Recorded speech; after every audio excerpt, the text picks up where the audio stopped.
Hare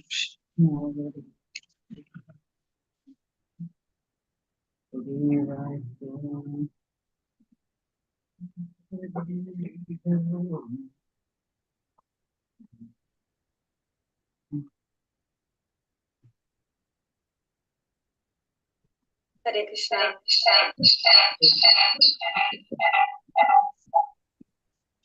Hare Krishna Mataji, pranam. Hare Krishna Mataji, pranam Mataji. Hare Krishna Mataji, Hare Krishna. Hare Krishna Mataji. Hare Krishna. Hare Krishna Mataji. Hare Krishna Mataji. Mataji echo വരുന്നുണ്ട്. ഇപ്പൊ ഉണ്ടാവില്ല. ഹരേ കൃഷ്ണ മാതാജി.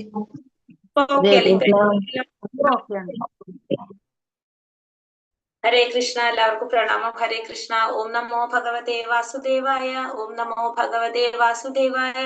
ഓം നമോ ഭഗവതേ വാസുദേവായ. ഓം അജ്ഞാനതിമിരാന്തസ്യ ജ്ഞാനാഞ്ജനാശലാകയ ചക്ഷുരുന്മീലിതം യേന തസ്മൈ ശ്രീഗുരവേ നമഃ. നമോ വിഷ്ണുപാദായ കൃഷ്ണപ്രേഷ്ഠായ ഭൂതലേ ശ്രീമതേ ഭക്തിവേദാന്ത സ്വാമിനിധി നാമിനെ. നമസ്തേ സാരസ്വതേ ദേവേ ഗൗരവാണി പ്രചാരിണേ നിർവിശേഷ ശൂന്യവാദി പാശ്ചാത്യ ദേശധാരിണേ. ജയ ശ്രീ കൃഷ്ണ ചൈതന്യ പ്രഭു നിത്യാനന്ദ ശ്രീ അദ്വൈത ഗദാധര ശ്രീവാസാദി ഗൗരഭക്തവൃന്ദ. ഹരേ കൃഷ്ണ കൃഷ്ണ കൃഷ്ണ ഹരേ ഹരേ. ഹരേ രാമ രാമ രാമ ഹരേ ഹരേ. ഹരേ കൃഷ്ണ. നിഗമകൽപതരോർബൽഫലിതം ഫലം സുഖമുഖാമൃതദ്രവ സംയുതം പിബത ഭാഗവതം രസമാലയം മുഹുരഹോ രസികാ ഭുവി ഭാവുകാഃ. നാരായണം നമസ്കൃത്യം നരം ചൈവ നരോത്തമം ദേവീം സരസ്വതീം വ്യാസം തതോ ജയമുദിരയേത്. നഷ്ടപ്രായേഷു ഭദ്രേഷു നിത്യം ഭാഗവത സേവയാ ഭഗവതേ ഉത്തമ ശ്ലോകേ ഭക്തിർഭവതി നൈഷ്ഠികീ. കൃഷ്ണായ വാസുദേവായ ദേവകീനന്ദനായ ച നന്ദഗോപകുമാരായ ഗോവിന്ദായ നമോ നമഃ. ഹരേ കൃഷ്ണ കൃഷ്ണ കൃഷ്ണ ഹരേ ഹരേ. ഹരേ രാമ രാമ ഹരേ ഹരേ. ഹരേ കൃഷ്ണ. ശ്രീ രാധാ ഗോവിന്ദ ടെമ്പിൾ ഇസ്കോൺ മാംഗ്ലൂരിന്റെ ഭാഗവതം ക്ലാസ്സിലേക്ക് എല്ലാവർക്കും സ്വാഗതം. ഹരേ കൃഷ്ണ. എല്ലാവർക്കും പ്രണാമം. Hare Krishna, pranam Mataji. Pranam Mataji. Hare Krishna Mataji. ഹരേ കൃഷ്ണ. എല്ലാവർക്കും പ്രണാമം. ഇന്ന് നമ്മള് അധ്യായം 6 ആണ് എടുക്കാൻ പോകുന്നത് അല്ലെ. 5 അധ്യായം നമ്മൾ പഠിച്ചു. ഇനി 6ാമത്തെ അധ്യായത്തിലേക്ക് കടക്കാണ്. എന്താണ് അധ്യായം 6? നാരദനും വ്യാസദേവനും മധ്യയുള്ള സംഭാഷണം. ഇതാണ് 6ാമത്തെ അധ്യായം. എളുപ്പം മനസ്സിലാകുന്ന ഒരു അധ്യായമാണ്.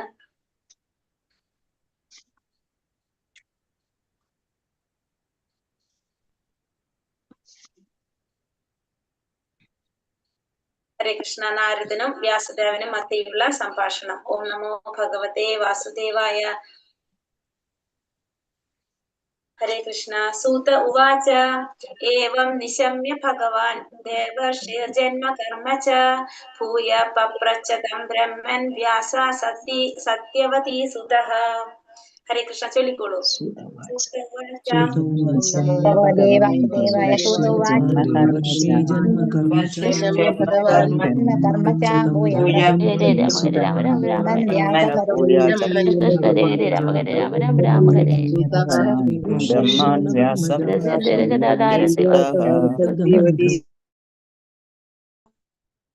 ഹരേ കൃഷ്ണ. സൂത ഉവാച. സൂത ഗോസ്വാമി അരുളി ചെയ്തു. ഏവം അപ്രകാരം നിശമ്യ ശ്രവിച്ച ഭഗവാന്റെ ശക്തിയാവേശ അവതാരം ദേവർഷി ദേവന്മാർക്കിടയിലെ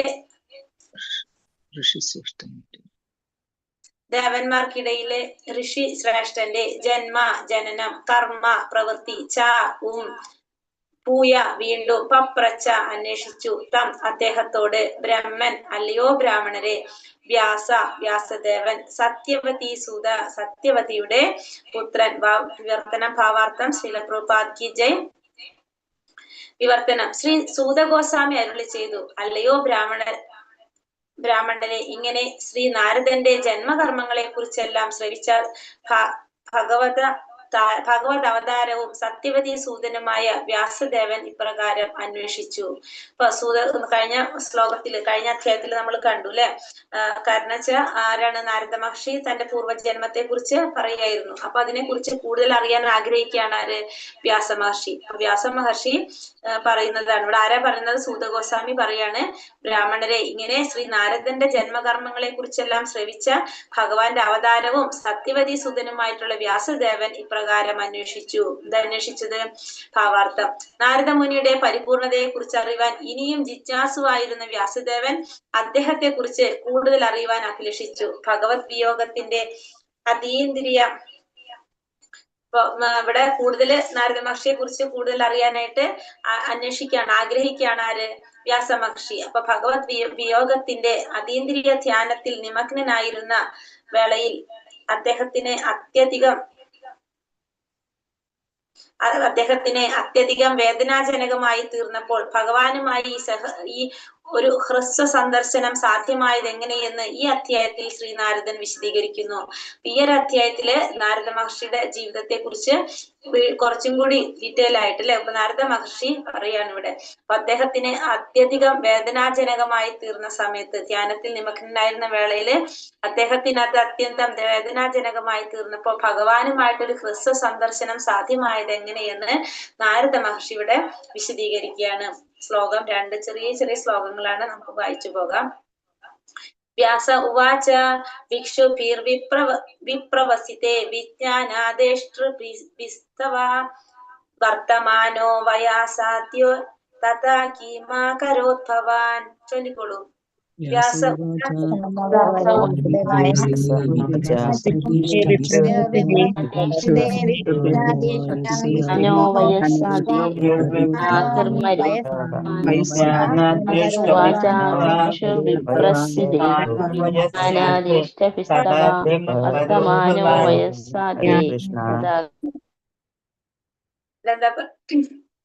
ഹരേ കൃഷ്ണ.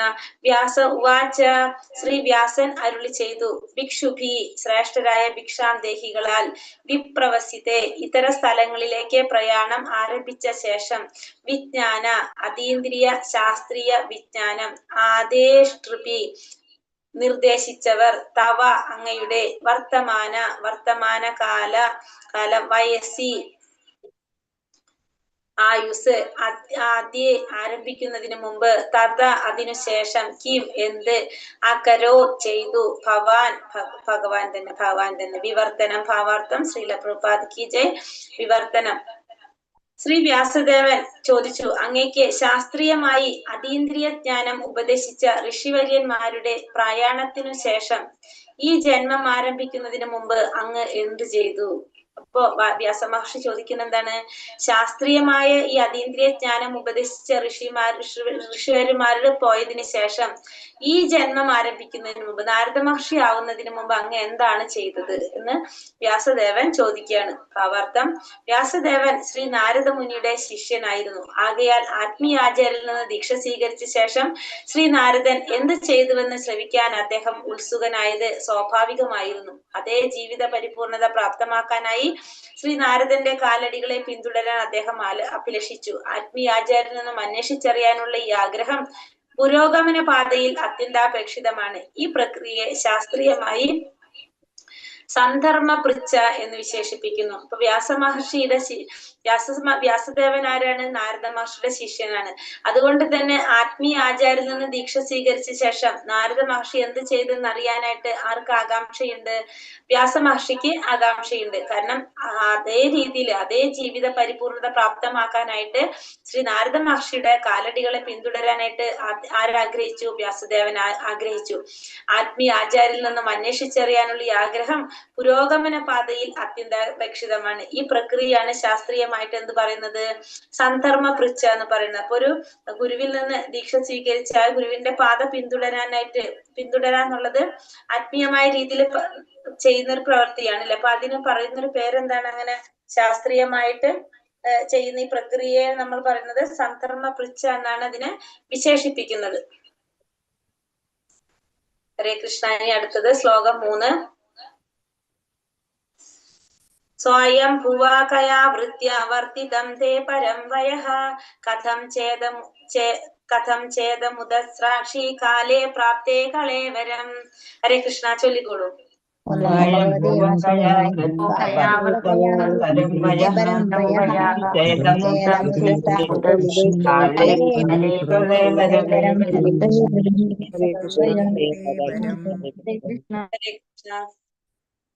സ്വയം ഭൂവ അല്ലയോ ബ്രഹ്മസൂത, ഏതവസ്ഥയിൽ, വൃത്യ ഉദ്യോഗവൃത്തി, വർത്തിതം ചെലവഴിക്കപ്പെട്ടു, തേ അങ്ങ്, പരം ദീക്ഷയ്ക്കു ശേഷം, വയ ആയുസ്, കഥം എപ്രകാരം, ച ഇതം ഇത്, ഉദസ്രാശി അങ്ങ് പരിത്യജിച്ചുവോ, കാലേ കാലക്രമേണ, പ്രാപ്തേ പ്രാപ്തമാക്കിയ ശേഷം, കളേവരം ശരീരം. വിവർത്തനം ഭാവാർത്ഥം ശ്രീല പ്രഭുപാദ് കി ജയ്. വിവർത്തനം എന്താ പറയുന്നത്? അല്ലയോ ബ്രഹ്മപുത്ര, ദീക്ഷ സ്വീകരിച്ചതിനു ശേഷം അങ്ങ് എപ്രകാരമാണ് ജീവിതം കഴിച്ചു കൂട്ടിയത്? കാലക്രമേണ പൂർവ്വ ശരീരം പരിത്യജിച്ച് അങ്ങയ്ക്ക് എപ്രകാരമാണ് ഈ ശരീരം പ്രാപ്തമാക്കിയത്? അപ്പൊ ദീക്ഷ സ്വീകരിച്ച ശേഷം അങ്ങ് എപ്രകാരമാണ് അങ്ങയുടെ ജീവിതം കഴിച്ചു കൂട്ടിയത്?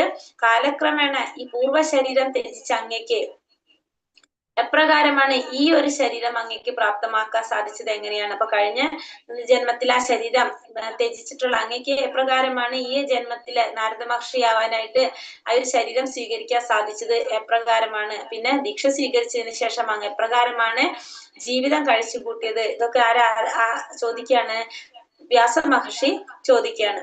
ഭാവാർത്ഥം: പൂർവ്വജന്മത്തിൽ ശ്രീ നാരദമുനി ഒരു സാധാരണ ദാസീപുത്രനായിരുന്നു. ആകയാൽ സച്ചിദാനന്ദ പൂർണമായ ആത്മീയ ശരീരത്തിലേക്ക് അദ്ദേഹം പരിപൂർണമായി രൂപാന്തരം പ്രാപിച്ചത് എപ്രകാരമാണെന്നത് തീർച്ചയായും സുപ്രധാനമാണ്. ഏവരുടെയും സംതൃപ്തിക്കായി നാരദമുനി ഈ വസ്തുതകളെയെല്ലാം വെളിപ്പെടുത്തണമെന്ന് ശ്രീ വ്യാസദേവൻ ആഗ്രഹം പ്രകടിപ്പിച്ചു.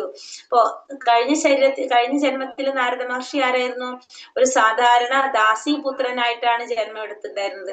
ആ ദാസീപുത്രനായിരുന്ന നാരദ മഹർഷിയാണ് പിന്നത്തെ ജന്മം ആരാവുന്നത്? ഭഗവാന്റെ അവതാരമായിട്ട് സച്ചിദാനന്ദ പൂർണമായ ആത്മീയ ശരീരത്തിലേക്ക് അദ്ദേഹം പരിപൂർണമായി രൂപാന്തരം പ്രാപിച്ചത്. അത് എപ്രകാരമാണെന്നത് പ്രധാനപ്പെട്ട ഒരു കാര്യമാണ്. അതുകൊണ്ട് എല്ലാവരുടെയും സംതൃപ്തിക്കായിട്ട് നാരദ മുനി വസ്തുതകളെല്ലാം വെളിപ്പെടുത്താൻ വേണ്ടിയിട്ട് വ്യാസ മഹർഷി ആഗ്രഹം പ്രകടിപ്പിക്കുകയാണ് ഇവിടെ. ഹരേ കൃഷ്ണ. ശ്ലോകം 4. പ്രാകൽപാവിഷയാമേതം സ്മൃതിം തേ മുനി സത്തമാ നിരാകൃതി. ഹരേ കൃഷ്ണ, ചൊല്ലിക്കൊള്ളൂ.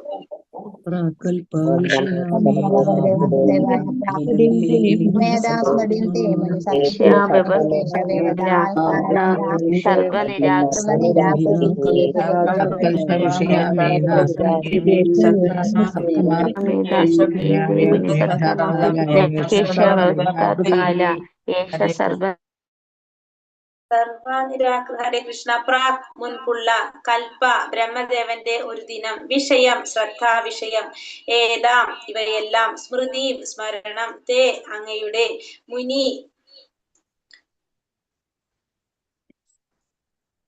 മുനിസത്തമ അല്ലയോ മുനിവര്യ, ന അല്ല, ഹി നിശ്ചയമായും, ഏഷ ഇവയെല്ലാം, വ്യവസ്ഥ എന്തെങ്കിലും വ്യത്യാസമുണ്ടാക്കി,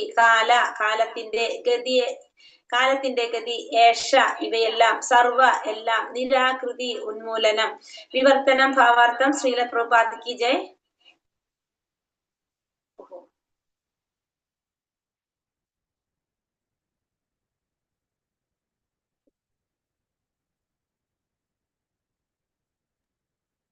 കേൾക്കാൻ വയ്യ മാതാജി.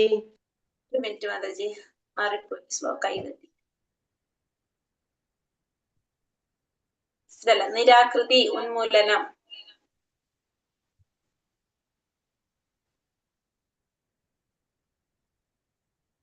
വിവർത്തനം ഭാവാർത്ഥം ശ്രീല പ്രഭുപാദ് കി ജയ്. അല്ലയോ മഹാമുനെ, കാലം യഥാസമയം സർവ്വതും ഉന്മൂലനം ചെയ്യുന്നു. പിന്നെ എങ്ങനെയാണ് ഈ ബ്രഹ്മദിനത്തിന് മുമ്പ് സംഭവിച്ച ഈ വിഷയങ്ങളൊക്കെ കാലത്താൽ ബാധിക്കപ്പെടാതെ ഇപ്പോഴും നവമായി അങ്ങയുടെ സ്മൃതിയിൽ ഇരിക്കുന്നത്? ഇപ്പോ നമുക്കറിയാവുന്നതാണ് അല്ലെ, ഒരു ജന്മം കഴിഞ്ഞ് ഒരു ശരീരം സ്വീകരിച്ച് നമ്മള് മരണം സംഭവിച്ചു കഴിഞ്ഞ എന്താണ്, അടുത്ത ജന്മത്തിൽ നമുക്ക് കഴിഞ്ഞ ജന്മത്തിലെ കാര്യങ്ങളൊന്നും ഓർക്കാൻ സാധിക്കുന്നില്ല. ശരീരം മാറുന്നതോടുകൂടി എന്താണ്, ആ ഓർമ്മകളെല്ലാം നമുക്ക് നഷ്ടപ്പെടുകയാണ് ചെയ്യുന്നത്. അപ്പൊ ഇവിടെ ചോദിക്കാണ്, അല്ലയോ മഹാമുനെ, കാലം യഥാസമയം സർവ്വതും ഉന്മൂലനം ചെയ്യുന്നു. പിന്നെ എങ്ങനെയാണ് ഒരു ബ്രഹ്മദിനത്തിന് മുമ്പ്, ഒരു ബ്രഹ്മദിനം എന്ന് വെച്ചാൽ നമുക്കറിയാം, ഒരു ദിവസം എന്ന് വെച്ചിട്ടുണ്ടെങ്കിൽ ബ്രഹ്മാവിന്റെ ഒരു പകലും ഒരു രാത്രി, അത് സംഭവിച്ച ഈ വിഷയങ്ങളൊക്കെ. അപ്പൊ എന്താണ് സംഭവിക്കുന്നത്? ഒരു ബ്രഹ്മ ദിവസം കഴിയുമ്പോഴും ഒരു ബ്രഹ്മാവിന്റെ ഒരു പകല്, ഒരു കൽപ്പം കഴിയുമ്പോഴും എന്ത് സംഭവിക്കുന്നുണ്ട്? പ്രളയം സംഭവിക്കുന്നുണ്ട്. എല്ലാവരും ഇല്ലാതാകുന്നുണ്ട്. അപ്പൊ ഇല്ലാതാകുന്ന സമയം വരുമ്പോ നമുക്ക് ഇതൊന്നും ഓർമ്മയുണ്ടാവുന്നില്ല, നമ്മളെല്ലാം ഇല്ലാതാവാണല്ലോ. അപ്പൊ നമുക്കത് പിന്നത്തെ ഒരു ജന്മം നമുക്ക് എടുക്കുമ്പോ നമുക്ക് കഴിഞ്ഞ ജന്മത്തിലെ കാര്യങ്ങളൊന്നും ഓർക്കാൻ സാധിക്കുന്നില്ല. അപ്പൊ ചോദിക്കുകയാണ്, മുമ്പ് സംഭവിച്ച ഈ വിഷയങ്ങളൊക്കെ കാലത്താൽ ബാധിക്കപ്പെടാതെ ഇപ്പോഴും നവമായി അങ്ങയുടെ സ്മൃതിയിലിരിക്കുന്നത് എങ്ങനെയാണ്? ഇപ്പൊ എല്ലാം ഓർക്കുന്നത് അങ്ങ് എങ്ങനെയാണെന്ന് നാരദ മഹർഷിയോട് ചോദിക്കുകയാണ്. ഭൗതിക ശരീരത്തിന്റെ നാശത്തിനു ശേഷവും ആത്മാവ് നാശം സംഭവിക്കാത്തതുപോലെ ആത്മീയ അവബോധവും നശിക്കപ്പെടുന്നില്ല. ശ്രീനാരദൻ പൂർവകൽപ്പത്തിൽ ഭൗതിക ശരീരത്തിലായിരിക്കുമ്പോൾ തന്നെ ഈ ആത്മീയ അവബോധത്തെ വികസിപ്പിച്ചു. ഭൗതിക ശരീരത്തിന്റെ അവബോധം എന്നാൽ ഭൗതിക ശരീരം എന്ന മാധ്യമത്തിലൂടെ പ്രകടിപ്പിക്കുന്ന ആത്മീയ അവബോധം എന്നർത്ഥം. ഈ അവബോധം അധമവും നാശോന്മുഖവും വികലവുമാണ്. എന്നാൽ ആത്മീയ തലത്തിലേക്ക് ഉയർന്ന മനസ്സിന്റെ ഉന്നതാവബോധം ആത്മാവിനെ പോലെ തന്നെയുള്ളതും ഒരിക്കലും ഉന്മൂലനം ചെയ്യപ്പെടാത്തതുമാകുന്നു. ഇവിടെ എന്താ പറയുന്നത്? ഭൗതിക ശരീരത്തിന്റെ നാശത്തിന് ശേഷം ആത്മാവിന് നാശം സംഭവിക്കാത്തതുപോലെ ആത്മീയ അവബോധവും നശിക്കപ്പെടുന്നില്ല. അപ്പൊ ഭൗതിക ശരീരം നശിക്കുന്നു, പക്ഷെ ആത്മാവിന് നാശം സംഭവിക്കുന്നില്ല. അതുപോലെ തന്നെ എന്തും നാശം സംഭവിക്കുന്നില്ല? ആത്മീയ അവബോധവും നശിക്കപ്പെടുന്നില്ല. നമ്മുടെ ആത്മീയമായിട്ടുള്ള അവബോധം നശിക്കപ്പെടുന്നില്ല. ശ്രീ നാരദൻ പൂർവകൽപ്പത്തിൽ ഭൗതിക ശരീരത്തിലായിരിക്കുമ്പോൾ തന്നെ, അപ്പൊ കഴിഞ്ഞ ശരീരത്തില് ഭൗതിക ശരീരത്തിൽ ഇരിക്കുമ്പോൾ തന്നെ ആത്മീയമായ അവബോധത്തെ വികസിപ്പിക്കാൻ ആർക്ക് സാധിച്ചു? നാരദ മഹർഷിക്ക് സാധിച്ചു. നമ്മൾ പറഞ്ഞില്ലേ, ചെറിയൊരു കുട്ടിയായിരിക്കുമ്പോൾ തന്നെ ആ ചെറിയ കുട്ടിയുടെ രീതിയിലല്ല അദ്ദേഹം പ്രവർത്തികൾ ചെയ്തിരുന്നത്. കാരണം എന്താ പറയുന്നത്, അടക്കമൊതുക്കമുള്ള കുട്ടിയായിരുന്നു, കുറെ കാര്യങ്ങൾ നമ്മൾ കണ്ടിരുന്നു അല്ലെ. അപ്പൊ അതേപോലെ ആത്മീയ അവബോധത്തെ വികസിപ്പിക്കാൻ അദ്ദേഹത്തിന് സാധിച്ചു. ഭൗതിക ശരീരത്തിന്റെ അവബോധം എന്നാൽ ഭൗതിക ശരീരം എന്ന മാധ്യമത്തിലൂടെ പ്രകടിപ്പിക്കുന്ന ആത്മീയ അവബോധം എന്നർത്ഥം. അപ്പൊ ഭൗതിക ശരീരത്തിന്റെ ഒരു അവബോധം എന്ന് പറയുന്നത് എന്താണ്? ആ ഭൗതിക ശരീരം എന്ന മാധ്യമത്തിലൂടെ പ്രകടിപ്പിക്കുന്ന ആത്മീയമായ അവബോധം. നമ്മൾ ആ അവബോധം പ്രകടിപ്പിക്കുന്നത് ഏതിലൂടെയാണ്? ഭൗതിക ശരീരത്തിലൂടെയാണ്. കാരണം ആത്മാവിനത് പ്രകടിപ്പിക്കാനായിട്ട് എന്ത് ആവശ്യമാണ്? എന്താ പറയാ, ഒരു മാധ്യമം ആവശ്യമാണ്. അതാണ് നമ്മുടെ ഭൗതിക ശരീരം. ഈ അവബോധം അധമവും നാശോന്മുഖവും വികലവുമാണ് എന്നാണ് ആത്മീയ തലത്തിലേക്ക് ഉയർന്ന മനസ്സിന്റെ ഉന്നതാവബോധം ആത്മാവിനെ പോലെ തന്നെയുള്ളതും ഒരിക്കലും ഉന്മൂലനം ചെയ്യപ്പെടാത്തതുമാകുന്നു. അപ്പോ ഈ അവബോധം അധമവും നാശോന്മുഖവും വികലവുമാണ്. എന്നാൽ എന്താണ്? ആത്മീയ തലത്തിലേക്ക് ഉയർന്ന മനസ്സിന്റെ അവബോധം എങ്ങനെയാണ്? ആത്മാവിനെ പോലെ ഒരിക്കലും ഉന്മൂലനം ചെയ്യപ്പെടാത്തതാണ്. അപ്പൊ ഭൗതിക ശരീരത്തിൽ ഉണ്ടാകുന്ന ഒരു അവബോധം എങ്ങനെയായിരിക്കും? അധമമായിട്ടുള്ളതായിരിക്കും, നാശോന്മുഖമായിരിക്കും, വികലമായിരിക്കും. പക്ഷെ ആത്മീയ തലത്തിലേക്ക് ഉയർന്നു കഴിഞ്ഞ അവബോധം എങ്ങനെയായിരിക്കും? ആത്മാവിനെ പോലെ തന്നെ ഒരിക്കലും ഉന്മൂലനം ചെയ്യപ്പെടാത്തതാണ് ആത്മീയമായ അവബോധം എന്ന് പറയുന്നത്. ശ്ലോകം 5. നാരദ ഉവാച. അപ്പൊ ഇതൊക്കെ ചോദിച്ചപ്പോ നാരദ മഹർഷി എന്താ പറയുന്നത്? നാരദ ഉവാച ഭിക്ഷുഭിർവിപ്രവസിതേ വിജ്ഞാനാദേഷുഭിർമമ വർത്തമാനോ വയസ്സാദ്യേ തത ഏതാദകാദൃശം. ഹരേ കൃഷ്ണ, ചൊല്ലിക്കോളൂ. നാരദ ഉവാച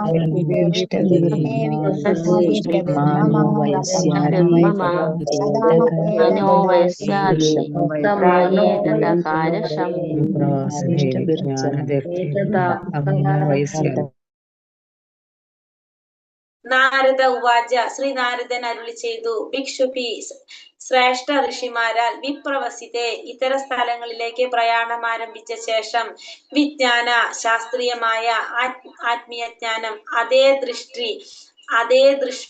ദൃഷ്ടി പകർന്നു നൽകുന്നതിന് മുമ്പ് തഥ അതിനുശേഷം ഇത്രത്തോളം പകർന്നു നൽകിയവർ മമ എനിക്ക് വർത്തമാനം വയസ്സിയാദ്യേ ഈ ജന്മത്തിന് മുമ്പ് തഥ അതിനുശേഷം ഇത്രത്തോളം അകാരഷം നിർവഹിച്ചു.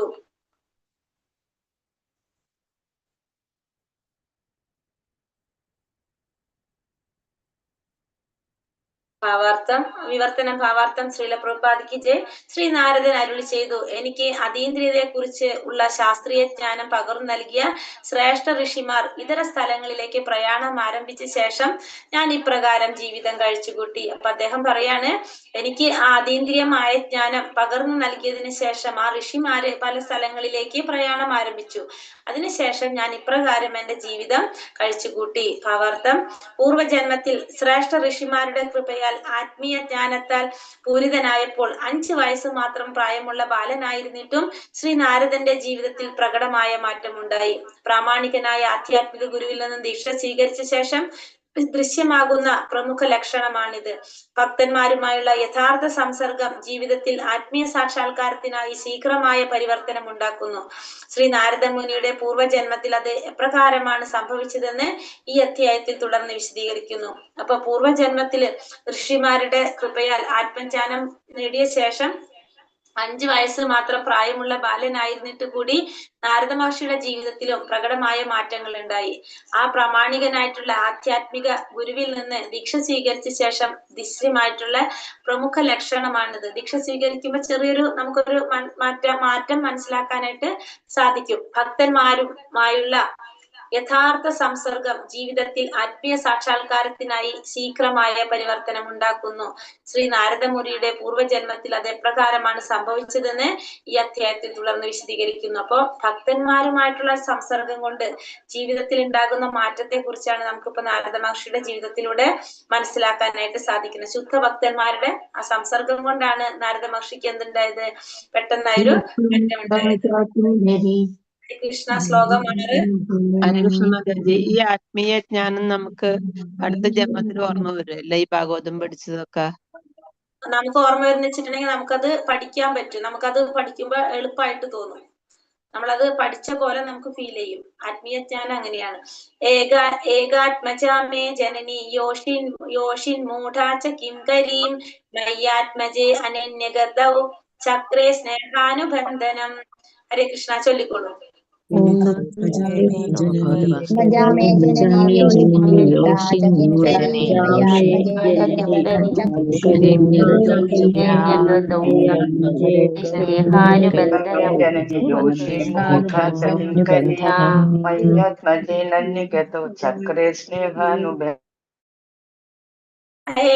ഏകാത്മജ ഏകപുത്രൻ മാത്രമുള്ള മേ എന്റെ ജനനി മാതാവ്, യോഷിത് വർഗത്താൽ സ്ത്രീ, മൂഢയായ ച കിംകരി ദാസി, മയി എന്നാൽ ആത്മജെ അവളുടെ സന്താനമാകിയാൽ, അനന്യഗതൗ സംരക്ഷണത്തിന് മറ്റൊരു മാർഗമില്ലാത്ത ഒരുവൾ, ചക്രേ അത് ചെയ്തു, സ്നേഹ അനുബന്ധനം സ്നേഹപാശത്താൽ ബന്ധിച്ചു. വിവർത്തനം ഭാവാർത്ഥം ശ്രീല പ്രഭുപാദ് ജയ്.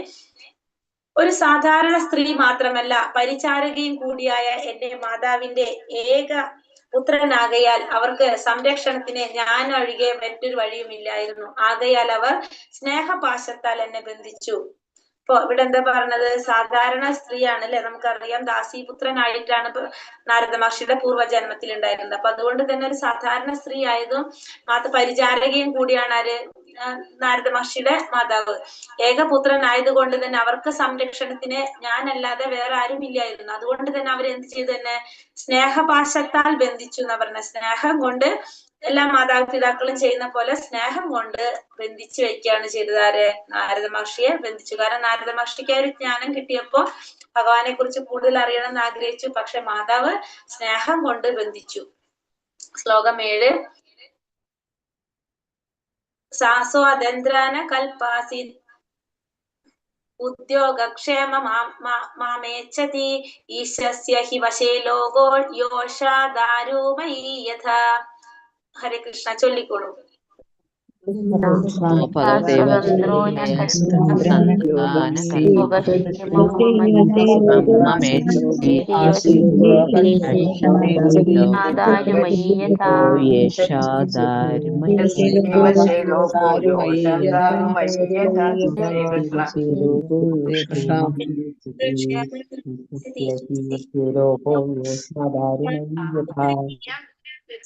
അവൾ അസ്വാതന്ത്ര്യ ആശ്രിതയായിരുന്നു. ന ഇല്ല.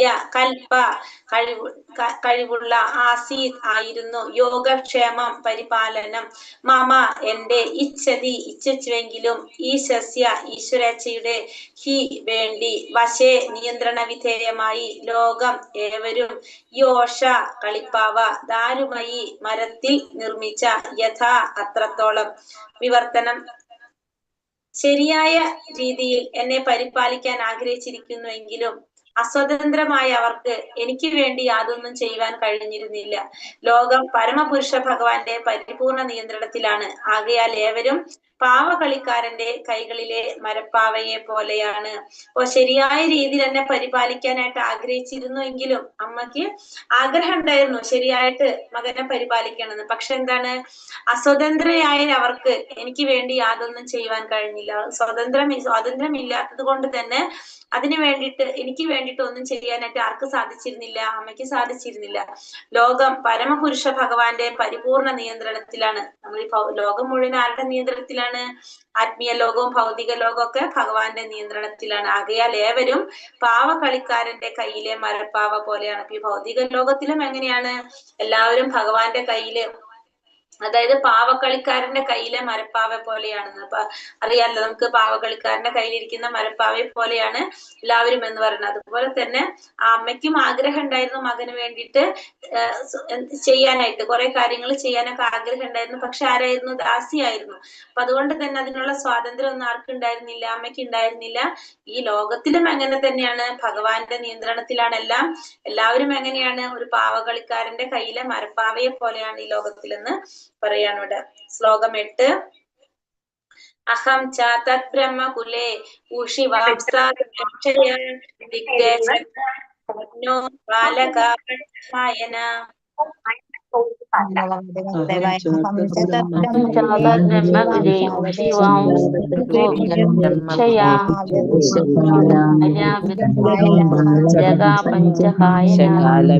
തദപേക്ഷയാ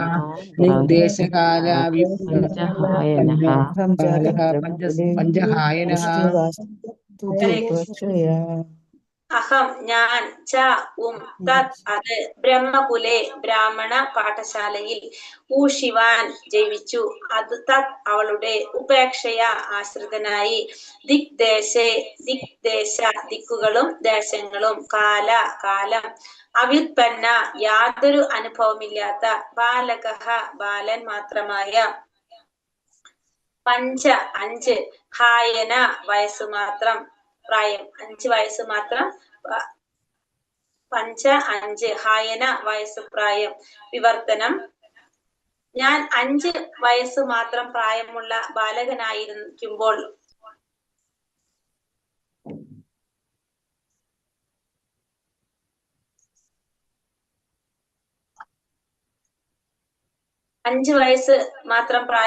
ബാലകനായിരിക്കുമ്പോൾ ഒരു ബ്രാഹ്മണ പാഠശാലയിലാണ് ജീവിച്ചു പോന്നത്. മാതാവിന്റെ സ്നേഹത്തെ ആശ്രയിച്ച് ജീവിച്ചിരുന്ന എനിക്ക് വിഭിന്ന ദേശങ്ങളെ കുറിച്ച് യാതൊരു പരിജ്ഞാനവും ഉണ്ടായിരുന്നില്ല. അപ്പൊ ഞാൻ 5 വയസ്സ് പ്രായമുള്ളപ്പോ എവിടെയാണ് ഞാൻ ജീവിച്ചു പോരുന്നത്? മാതാവിന്റെ ഒരു ബ്രാഹ്മണ പാഠശാലയിലാണ് ജീവിച്ചു പോന്നിരുന്നത്. മാതാവിന്റെ സ്നേഹത്തെ ആശ്രയിച്ച് ജീവിച്ചിരിക്കുന്ന എനിക്ക് മറ്റുള്ള ദേശങ്ങളെ കുറിച്ചോ ഒന്നിനെ കുറിച്ചുള്ള ഒരു അറിവും ആർക്കും ഉണ്ടായിരുന്നില്ല? ഈ നാരദ മഹർഷിക്ക് ഉണ്ടായിരുന്നില്ല. ഹരേ കൃഷ്ണ. നിർത്തണം കൂടെ 10 വരെ എടുക്കട്ടെ അല്ലെങ്കിൽ.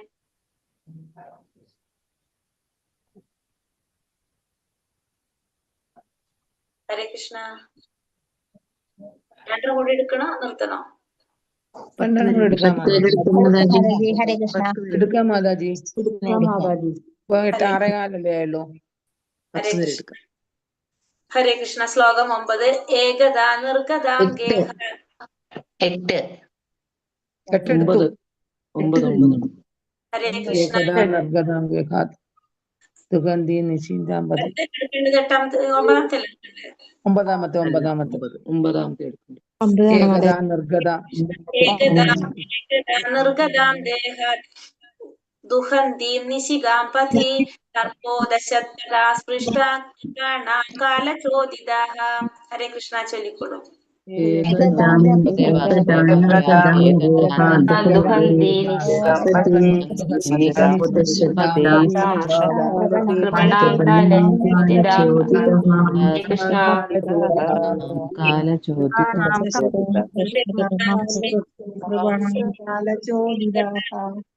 ഏകദ നിർഗത ദൂരെ പോയപ്പോൾ ഗേഹാത് ഗൃഹത്തിൽ നിന്നും ദുഹന്തിയും പാല് കറക്കുന്നതിനായി നിശി രാത്രിയിൽ ഗാം ഗോവ് പതി മാർഗമധ്യേ സർപ്പ സർപ്പം അദശർ ദംശിച്ചു പദ പാദത്തിൽ സ്പൃഷ്ട അപ്രകാരം ദംശിക്കപ്പെട്ട കൃപണ പാവം സ്ത്രീ കാലചോദിത പരമമായ കാലത്താൽ സ്വാധീനിക്കപ്പെട്ട്. വിവർത്തനം ഭാവാർത്ഥം ശ്രീല പ്രഭുപാദിക്ക് ജയ്. ഒരിക്കൽ ഒരു രാത്രി എന്റെ പാവം മാതാവ് പശുവിനെ കറക്കാനായി പുറത്തിറങ്ങിയപ്പോൾ പരമമായ കാലത്തിന്റെ പ്രഭാവത്താൽ അവരുടെ കാലിൽ സർപ്പദംശനമേറ്റു. ഇവിടെ എന്താ പറഞ്ഞത്? രാത്രിയില് നാരദ മഹർഷിയുടെ മാതാവ് പശുവിനെ കറക്കാനായിട്ട് പുറത്തു പോയ സമയത്ത് കാലിൽ എന്ത് സംഭവിച്ചു? സർപ്പദംശനം ഏറ്റു. ഭഗവത് സമീപത്തേക്ക് ഒരു ആത്മാർത്ഥതയുള്ള ആത്മാവിനെ വലിച്ചടിപ്പിക്കുന്ന മാർഗമാണിത്. വാത്സല്യനിധിയായ മാതാവ് മാത്രമേ ആ പാവം ബാലനെ സംരക്ഷിക്കാനായി ഉണ്ടായിരുന്നുള്ളൂ. എങ്കിൽ തന്നെയും ഭഗവത് കൃപയാൽ പരിപൂർണമായി അവനെ പ്രതിഷ്ഠിക്കാനായി ഭഗവാന്റെ പരമേച്ഛയാൽ അവന്റെ ജനനി ലോകത്തിൽ നിന്ന് മറയ്ക്കപ്പെട്ടു. അപ്പൊ ഇവിടെ എന്താ പറയണത്? നാരദ മഹർഷിക്ക് എന്താ ആഗ്രഹം ഉണ്ടായിരുന്നു? ഭഗവാനെ കുറിച്ച് കൂടുതൽ അറിയാനായിട്ട്, ഭഗവാന് സേവനം ചെയ്യാനൊക്കെ ആഗ്രഹം ഉണ്ടായിരുന്നു. പക്ഷെ അമ്മ സ്നേഹം കൊണ്ട് ബന്ധിച്ചു വെച്ചിരിക്കുകയായിരുന്നു. അപ്പോ ഭഗവാന്റെ അടുത്തേക്ക് വേണ്ടിയിട്ട്, ആ ഭക്തനെ കൂടുതൽ അടുപ്പിക്കാൻ വേണ്ടിയിട്ട് ഭഗവാൻ എന്ത് ചെയ്തെന്നാ പറയണത്? ഭഗവാൻ സമീപത്തേക്ക് ഒരു ആത്മാർത്ഥതയുള്ള ആത്മാവിനെ വലിച്ചടിപ്പിക്കാനായിട്ട് വാത്സല്യനിധിയായിട്ടുള്ള ആ മാതാവിനെ എന്ത് ചെയ്തു? ഭഗവാന്റെ ജനനി ലോകത്തിൽ നിന്ന് മറയ്ക്കപ്പെട്ടു. ഭഗവാന്റെ പരമേച്ഛ കൊണ്ട് ആ നാരദ മഹർഷിയുടെ മാതാവിനെ ഈ ലോകത്തിൽ നിന്ന് മറയ്ക്കപ്പെട്ടു എന്നാ പറയുന്നത്. കാരണം ആ ബാലനെ സംരക്ഷിക്കാനായിട്ട് ഉണ്ടായിരുന്നത് ആ മാതാവ് മാത്രമായിരുന്നു. അപ്പൊ അത് ചെയ്തു മറയ്ക്കപ്പെട്ടു, ഇപ്പൊ ലോകത്തിൽ നിന്ന് മറയ്ക്കപ്പെട്ടു. ശ്ലോകം 10. തഥാ തദഹമീശസ്യ ഭക്താനാം ശമഭീപ്സതഃ അനുഗ്രഹം മന്യമാന പ്രാതിഷ്ഠം ദിശമുത്തരം. ഹരേ കൃഷ്ണ.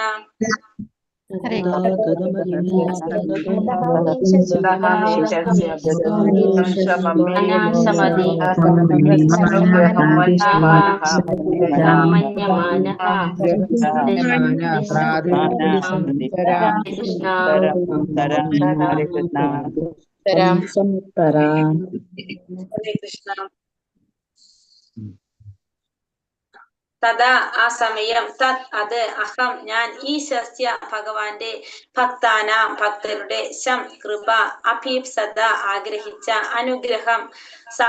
അനുഗ്രഹം സവിശേഷ അനുഗ്രഹം, മന്യമാന ഇവിധം ചിന്തിച്ചുകൊണ്ട്, പ്രാതിഷ്ഠം യാത്രയായി, ദിശം ഉത്തരം വടക്കേ ദിശയിലേക്ക്.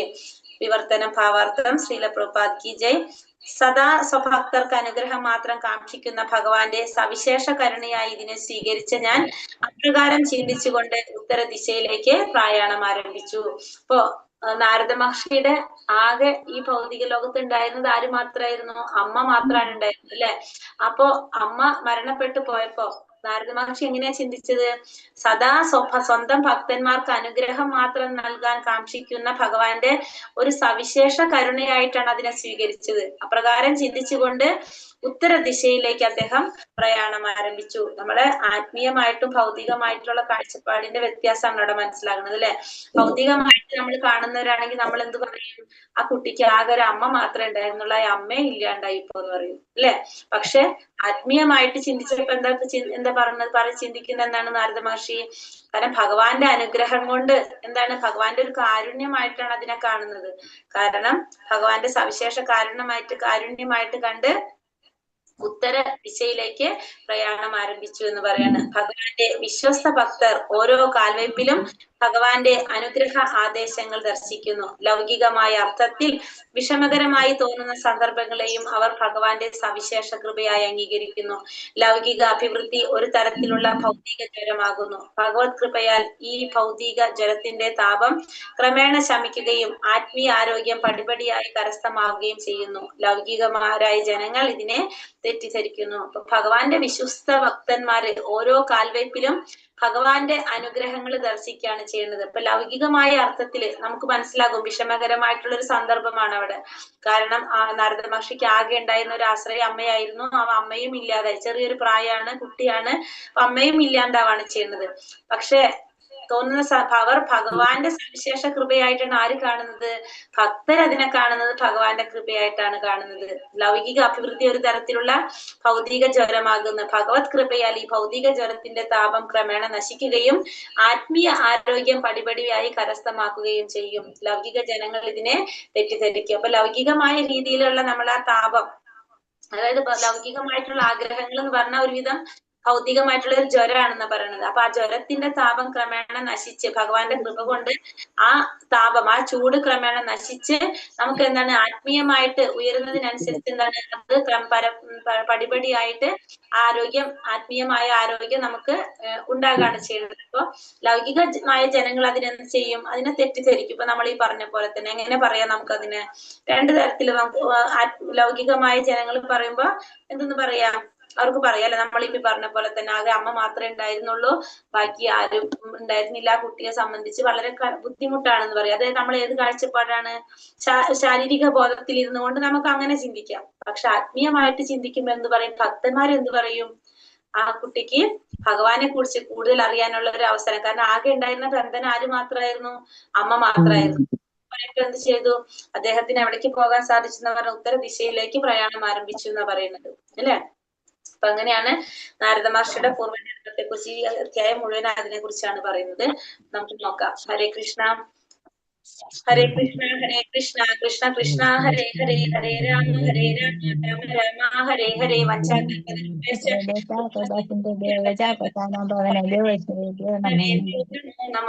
अनंत कोटि वैष्णव की जय, श्रील प्रभुपाद की जय, गुरुदेव की जय, निताय गौर प्रेमानंदे। हरि हरि हरे हरि कृष्ण हरे कृष्ण माता जी माताजी। प्रणाम। हरे कृष्ण माताजी, हरे कृष्ण, हरे कृष्ण।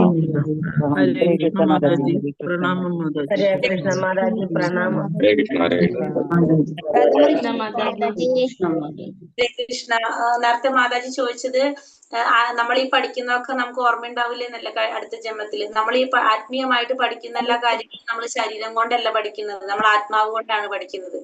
ആത്മാവിന് ഒരിക്കലും എന്ത് സംഭവിക്കുന്നില്ല? നാശം സംഭവിക്കുന്നില്ല അല്ലെ. ശരീരം മാത്രമേ നശിച്ചു പോകുന്നുള്ളൂ. അപ്പൊ അടുത്തൊരു ശരീരം സ്വീകരിച്ചാലും ആത്മാവിന് പഠിച്ച കാര്യങ്ങൾ ആത്മാവിന് അറിയാലോ. അപ്പൊ എന്താണ്? അടുത്ത ജന്മത്തിൽ നമുക്ക് അടുത്ത ശരീരത്തിൽ ഇരുന്നുകൊണ്ട് നമുക്കത് ചെയ്യാനായിട്ട് സാധിക്കും. അപ്പൊ എത്രത്തോളം നമ്മൾ ഭഗവാന്റെ കാര്യങ്ങൾ ഈ ജന്മത്തിൽ പഠിക്കുന്നുണ്ടോ അത്രത്തോളം നമുക്ക് അടുത്തൊരു ജന്മം നമുക്ക് എടുക്കുകയാണെങ്കിൽ, അല്ല നേരെ ഭഗവാന്റെ അടുത്തേക്ക് പോകുകയാണെങ്കിൽ അതില്ല. ജന്മം എടുക്കുകയാണെങ്കിൽ നമുക്കൊരു ശ്രേഷ്ഠമായിട്ടുള്ള നല്ലൊരു ശരീരം കിട്ടുകയും ചെയ്യും. അതിൽ ഇരുന്നുകൊണ്ട് നമുക്ക് വീണ്ടും ഭഗവാനെ കുറിച്ച് അറിയാനുള്ള അവസരം കിട്ടുകയും ചെയ്യും. കാരണം ഇതൊക്കെ ചെയ്യുന്നതുകൊണ്ട് നമ്മൾ എന്ത് താഴത്തെ ജന്മത്തിലേക്ക് പോകില്ല. മീൻസ് മനുഷ്യനല്ലാതെ താഴ്ന്ന മൃഗങ്ങളുടെ യോനിയിലേക്കൊന്നും നമ്മൾ പോകുണ്ടാവില്ല. ഒരു മനുഷ്യനായിട്ട് തന്നെ ജന്മം എടുക്കാം. ശ്രേഷ്ഠമായ കുടുംബങ്ങളിൽ ജനിച്ചു കഴിഞ്ഞാൽ ഇപ്പൊ നമ്മൾ ചില ചെറിയ കുട്ടികളൊക്കെ കണ്ടിട്ടില്ലേ? എത്രയോ ചെറിയൊരു പ്രായത്തിൽ അവർ ശ്ലോകങ്ങളൊക്കെ കാണാതെ ചൊല്ലുന്നുണ്ടാവും അല്ലെ. പണ്ട് പഠിച്ചു വെച്ചത് അവർക്കത് കേൾക്കുമ്പോഴേക്കും അവർക്ക് ചൊല്ലാൻ സാധിക്കും. കാരണം എന്താണ്? നമ്മൾ ആത്മീയ കാര്യങ്ങൾ പഠിക്കുന്നത് കൊണ്ടാണ്. നമ്മൾ ഈ ബുദ്ധി കൊണ്ടല്ല നമ്മൾ അത് പഠിക്കുന്നത് അല്ലെ. നമ്മളെ ആത്മാവിന്റെ ബുദ്ധി, ആത്മാവിലാണ് അതൊക്കെ നമുക്ക് വരുന്നത്. അപ്പൊ അതുകൊണ്ടാണ് നമുക്കത് മറന്നു പോവാത്തത്, നമുക്കത് സാധിക്കുന്നത്. നമ്മളെ ശരീരം മാത്രമേ നശിച്ചു പോകുന്നുള്ളൂ. ആത്മാവ് മനസ്സിലാക്കുന്നൊന്നും എന്ത് സംഭവിക്കുന്നില്ല? അതിനൊന്നും നാശം സംഭവിക്കില്ല. അപ്പൊ ആത്മാവിന്റെ ഭക്ഷണം നമ്മൾ പറയുന്നുണ്ട്. ഭഗവത്ഗീത 1-ാമത്തെ ലെവലിൽ നമ്മൾ ഫസ്റ്റ് പഠിക്കുന്നത് അതാണ്.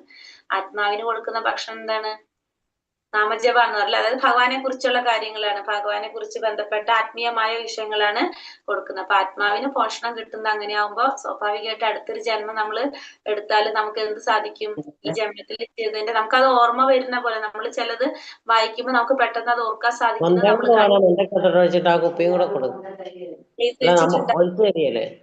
ഹരേ കൃഷ്ണ.